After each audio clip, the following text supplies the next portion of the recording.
खेड तालुक्यामध्ये लोटे MIDC मधील खान कंपनीमध्ये आज भीषण स्फोट झालेला आहे। यामध्ये 11 कामगार गंभीररित्या होरपळल्याची प्राथमिक माहिती समोर येते। जखमींना तातडीने लोटे येथील परशुराम रुग्णालयामध्ये उपचारासाठी दाखल करण्यात आले। या संपूर्ण घटनेमुळे संपूर्ण परिसरात मोठी खळबळ उडाली आहे। स्फोटांचं नेमकं कारण काय हे अद्याप समजू शकलेलं नाही।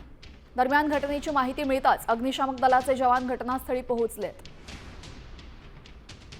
आपल्यासोबत आमचे प्रतिनिधी अमोल कलेस जोडले गेलेले आहेत। अमोल, स्फोटाचं कारण अद्याप अस्पष्ट आहे, मात्र जीवितहानी झालेली आहे। 11 कामगार जखमी झालेले आहेत। काय सध्याची परिस्थिती आहे?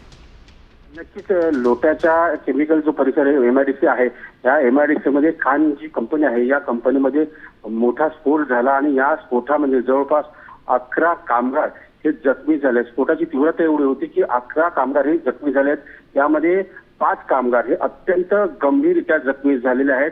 या सर्व जखमींना लोट्यातल्या रुग्णालयामध्ये दाखल करण्यात आलं होतं, मात्र 5 जणांची जी आहे ती प्रकृती ही चिंताजनक असल्याने त्यांना नवी मुंबईतल्या लोटे या ठिकाणी हलवण्यात आलेलं आहे। मात्र अन्य जे कामगार आहेत त्यांना लोट्यातला रुग्णालय, परशुराम रुग्णालय आहे त्या ठिकाणी तिथे हलवण्यात आलं आहे। मात्र या अत्यंत भीषण असा स्फोट झालेला आहे। धन्यवाद अमोल, आपण दिलेल्या सविस्तर माहितीबद्दल।